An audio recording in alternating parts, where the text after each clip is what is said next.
રાજ્યના અનેક વિસ્તારમાં ગરમી વચ્ચે કરા સાથે કમોસમી વરસાદ પડ્યો છે। ચૈત્ર માસમાં અષાઢી માહોલ જામ્યો હોય એવા મોસમનો સામનો લોકોએ કરવો પડ્યો।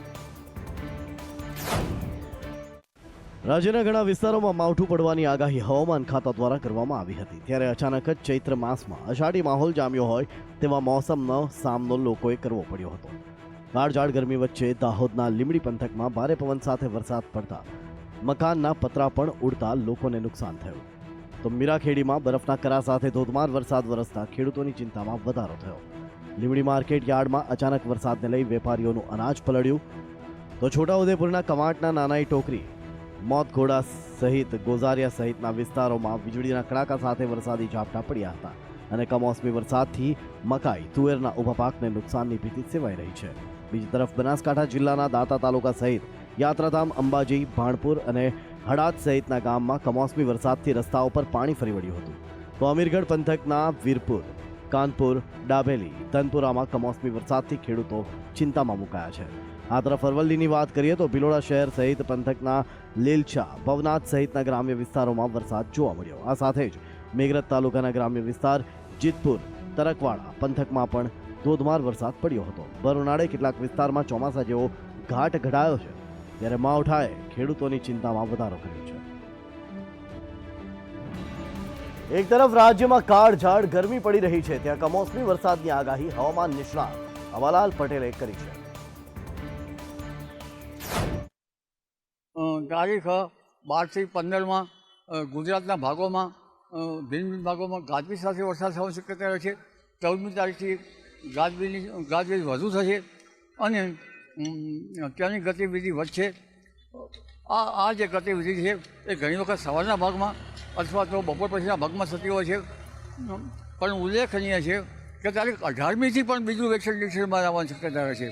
18મી બાદ પણ ગતિવિધિ વધશે અને ત્યારબાદ લગભગ એપ્રિલમાં વાદળવાયું રહેશે અને મેમાં પણ પ્રી મોન્સૂન એક્ટિવિટીની ગતિવિધિ વધશે।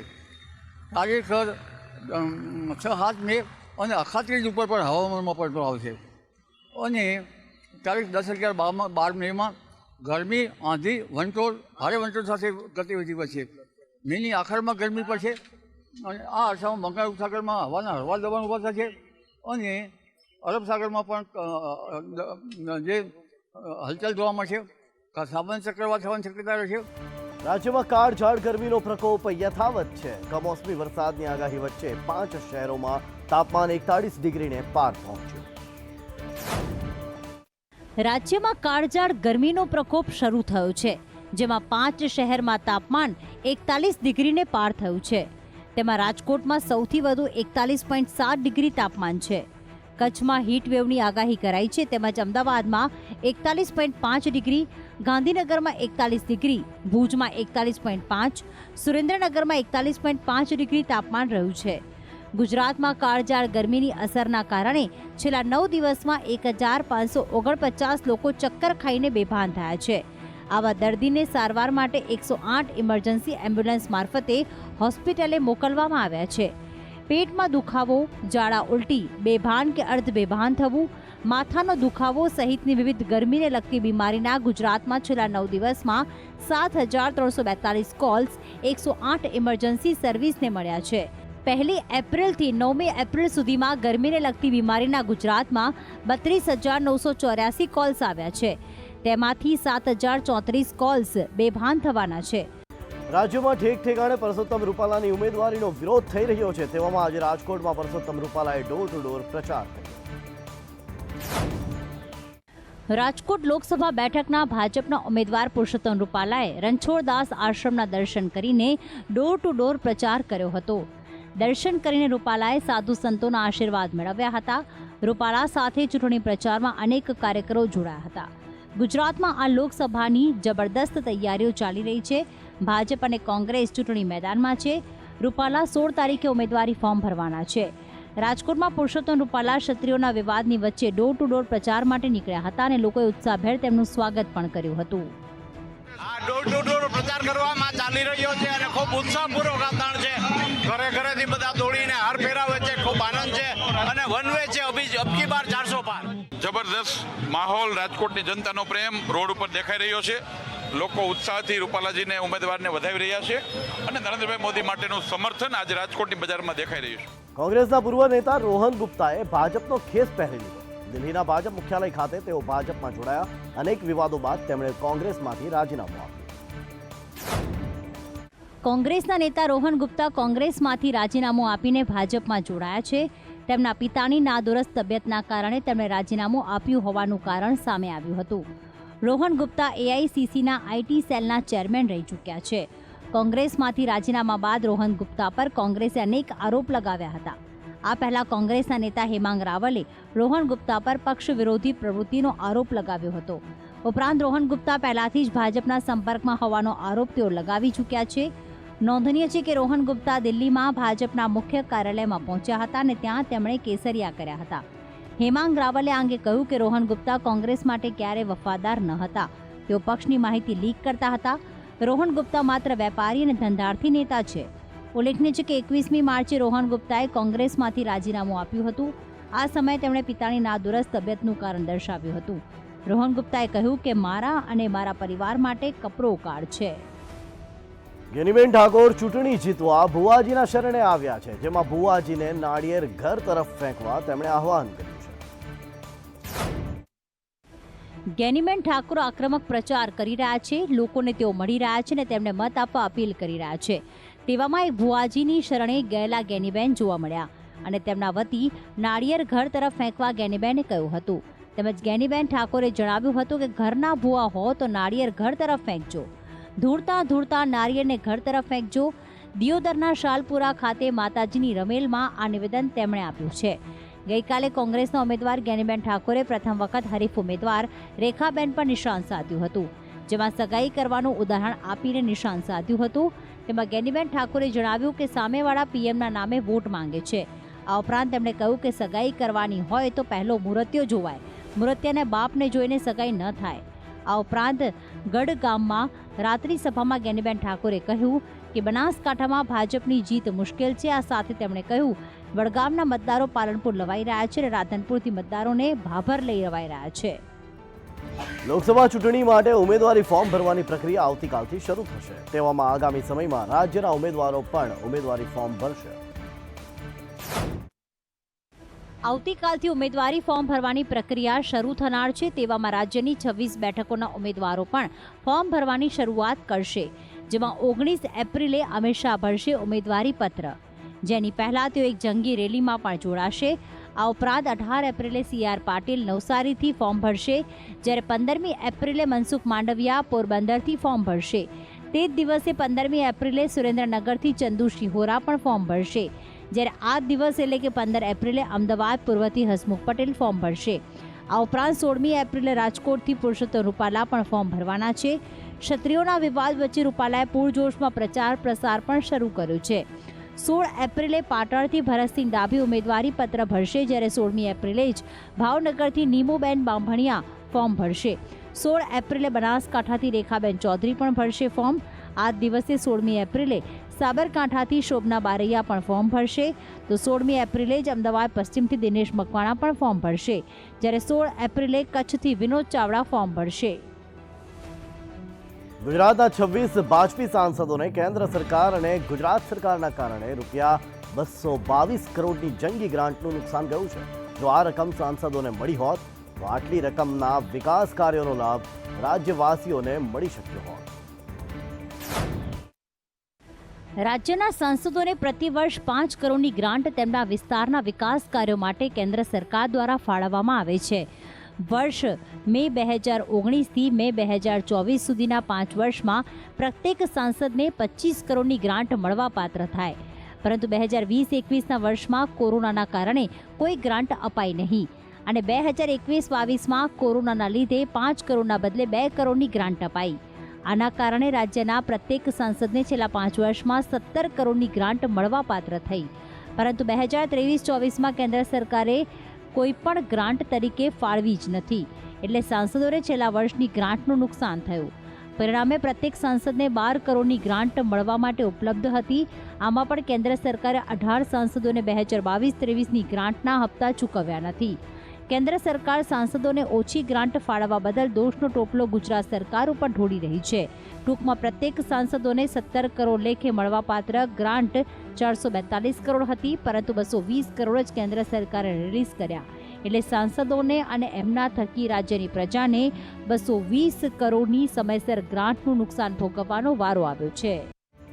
ભાજપનો ચૂંટણી પ્રચાર તેજ થઈ રહ્યો છે. પાર્ટીના સ્ટાર પ્રચારક પીએમ મોદી આજે ઋષિકેશ પહોંચ્યા હતા, જ્યાં તેમણે કોંગ્રેસ પર નિશાન સાધ્યું હતું તો ડમરૂ વગાડી લોકોનું સ્વાગત કર્યું હતું. વડાપ્રધાન નરેન્દ્ર મોદી ગુરુવારે ચૂંટણી રેલી કરવા માટે ઋષિકેશ પહોંચ્યા હતા. તેમણે સ્ટેજ પર ડમરૂ વગાડીને જનમેદનીનું સ્વાગત કર્યું હતું. ગઢવાલી ભાષામાં સૌને શુભેચ્છા પાઠવી.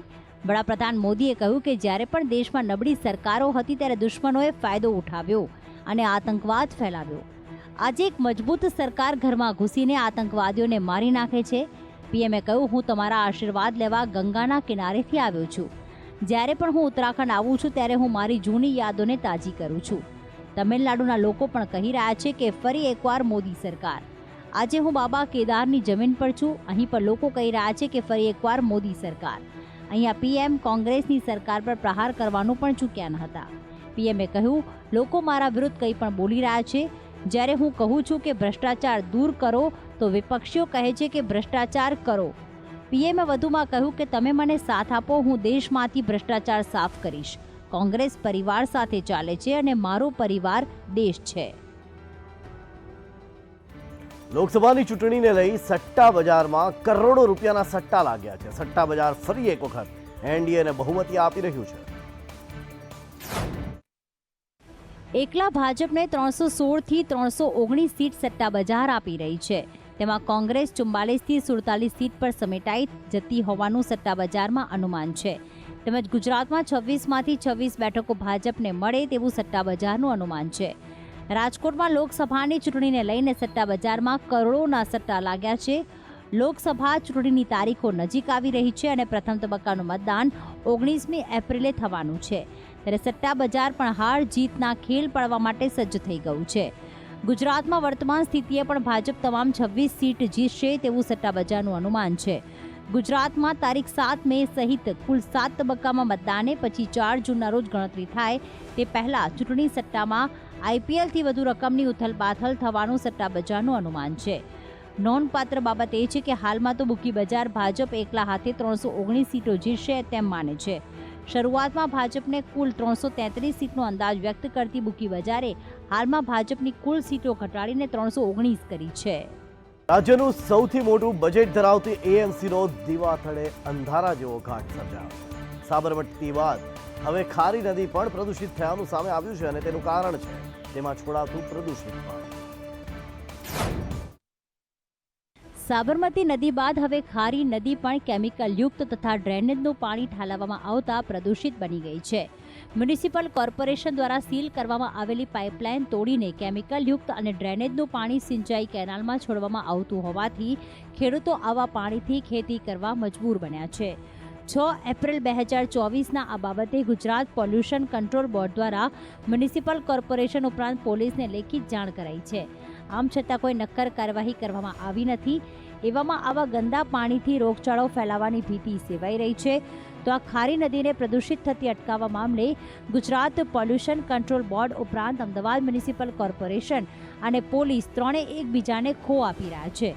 આ પહેલા સાબરમતી નદી પ્રદૂષિત થતાં હાઈકોર્ટ સુદ્ધા પણ એએમસીને ફટકાર લગાવી ચૂકી છે અને તાત્કાલિક કાર્યવાહીના આદેશ પણ અપાયા હતા, પણ તેમાં પણ કોઈ નોંધપાત્ર કામગીરી થઈ હોય તેવું લાગતું નથી. આઈઆઈએમ અમદાવાદનો વૈશ્વિક સ્તરે ડંકો વાગ્યો છે તો ભારત યુનિવર્સિટીનો વર્લ્ડ રેન્કિંગમાં પણ નોંધપાત્ર સુધારો થયો છે. આઈઆઈએમ અમદાવાદનો ફરી એક વખત વૈશ્વિક સ્તરે ડંકો વાગ્યો છે. QS વર્લ્ડ યુનિવર્સિટી સબ્જેક્ટ રેન્કિંગમાં ભારતની 69 યુનિવર્સિટીઓએ નોંધપાત્ર પ્રદર્શન કર્યું છે. આઈઆઈએમ અમદાવાદને બિઝનેસ અને મેનેજમેન્ટ સ્ટડીઝમાં 22મો ક્રમ મળ્યો છે, જ્યારે દિલ્હીની જવાહરલાલ નહેરુ યુનિવર્સિટીને ડેવલપમેન્ટ સ્ટડીઝની નવી શ્રેણીમાં 20મો ક્રમ આપવામાં આવ્યો છે. લંડનમાં જાહેર કરાયેલ વર્લ્ડ રેન્કિંગમાં ભારત એશિયામાં ચીન બાદ બીજા સ્થાન પર છે. વર્લ્ડ રેન્કિંગમાં 95 દેશોની 1500 જેટલી યુનિવર્સિટીઓએ એન્ટ્રી મોકલી હતી.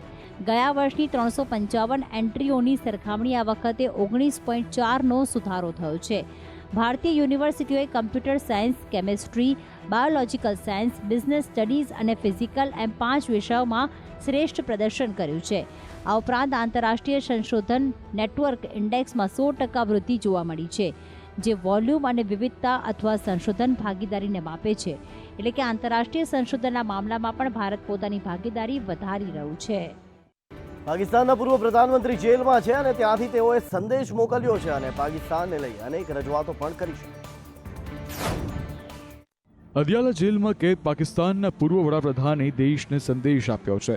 ખાને ચેતવણી આપી છે કે પાકિસ્તાનમાં પ્રવર્તી રહેલી પરિસ્થિતિને જોતા તે ફરી એકવાર 1971ની જેમ તેના ભાગલા પડી શકે છે. ઇમરાન ખાને કહ્યું કે દેશની સંસ્થાઓ મજબૂત અર્થવ્યવસ્થા વિના ટકી શકે નહીં. વર્તમાન સંજોગોમાં પાકિસ્તાનની સંસ્થાઓ જોખમમાં છે અને 1971 જેવી ઢાકા ટ્રેજડી બની શકે છે. ખરેખરમાં 1971માં બાંગ્લાદેશ યુદ્ધ દરમિયાન પાકિસ્તાનના 2 ભાગલા પડી ગયા હતા. ભારતની મદદથી બાંગ્લાદેશના નેતા મુજીબુર રહેમાન પાકિસ્તાન સામે યુદ્ધ લડ્યા હતા. યુદ્ધ પહેલા બાંગ્લાદેશને પૂર્વ પાકિસ્તાન કહેવામાં આવતું હતું. ખાનનો સંદેશ વાંચીને પાકિસ્તાન તહરીકે ઇન્સાફના નેતા સલમાન અકરમ રાજાએ કહ્યું કે ખાન દેશ માટે ચિંતિત છે. તેમણે કહ્યું છે કે જ્યાં સુધી તમે લોકોને અધિકાર નહીં આપો ત્યાં સુધી દેશની અર્થવ્યવસ્થામાં કોઈ સુધારો આવશે નહીં. 1970માં આર્મી ચીફ યાહ્યા ખાન ઈચ્છતા ન હતા કે કોઈ પણ પક્ષને બહુમતી મળે, પરંતુ જ્યારે શેખ મુજીબુર રહેમાનને બહુમતી મળી ત્યારે સેનાએ ચૂંટણીમાં ધાંધલ ધમાલ કરી. યાહ્યા ખાન પોતે વડાપ્રધાન બનવા માંગતા હતા. હું હમદુર રહેમાન કમિશનના રિપોર્ટને યાદ કરાવવા માંગુ છું, જેમાં કહેવામાં આવ્યું હતું કે અમે ફરીથી એ જ ભૂલનું પુનરાવર્તન કરીશું.